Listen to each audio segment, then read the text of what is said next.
हुजूर पाक का चेहरा गुलाब की तरह चमक रहा था। फरिश्ते उनका सीना धोकर वापस बंद कर चुके थे। दिल से काला हिस्सा निकालकर दूर फेंक दिया गया। हलीमा का दिल कांप उठा। उन्होंने बेटे को सीने से लगाया और घबराकर हारिस से कहा, यह कैसा मंजर था? क्या इस बच्चे पर कोई बुरी नजर लग गई? हारिस ने सदमे में डूबे लहजे में कहा, नहीं हलीमा, यह मामला किसी इंसान का नहीं, यह अल्लाह का काम है। यह बच्चा कोई आम बच्चा नहीं है, लेकिन मुझे डर है कहीं यह किसी मुसीबत का शिकार ना हो जाए। हमें इसे इसकी मां के पास पहुंचा देना चाहिए। हलीमा की आंखें नम हो गईं। उनके दिल में हजरत मोहम्मद की मोहब्बत भर चुकी थी। वो जानती थी कि इस बच्चे के आने से उनकी जिंदगी में बरकत आ गई थी। उनके घर की बकरियां दूध देने लगी थीं। उनकी जमीन हरी भरी हो गई थी। उनका कबीला खुशहाल हो गया था।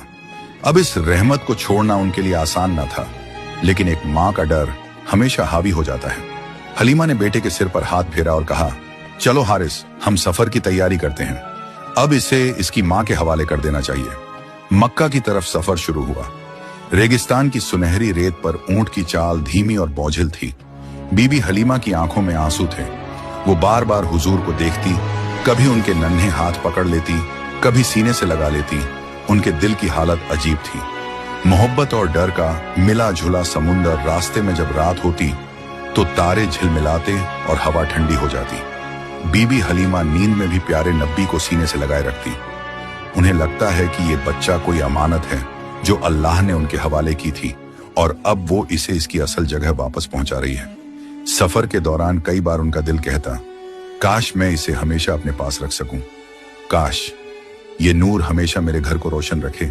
लेकिन फिर शक ए सद्र का वाकया उनकी आंखों के सामने घूम जाता और वो खुद को समझाती, नहीं हलीमा, ये अल्लाह का बंदा है, अल्लाह का हबीब है। इसकी हिफाजत सिर्फ इसकी मां कर सकती है, या खुद अल्लाह। आखिरकार मक्का आ गया था। शहर की गलियों में हलचल थी। हलीमा ने ऊंट को रोका। हुजूर सल्लल्लाहु अलैहि वसल्लम को हाथ से थामा और बीबी आमिना के घर पहुंची। दरवाजा खटखटाया तो बीबी आमिना बाहर आई। उनका चेहरा नूर से चमक रहा था। हलीमा की आंखों से आंसू बह निकले। उन्होंने कांपते लहजे में कहा, आमिना, मैं आपको आपका बेटा वापस कर रही हूं। मैं डर गई हूं। रेगिस्तान में उसके साथ अजीब वाकया हुआ। उसका सीना चीर दिया गया और फिर सी दिया गया। मुझे लगा कहीं कोई मुसीबत ना आ पड़े। ये बच्चा मेरे बस का नहीं है। बीवी आमिना मुस्कुराई।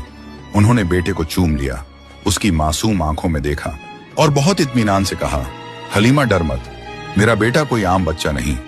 जब ये मेरी कोख में था मैंने ऐसे ऐसे मंजर देखे, बने रहे।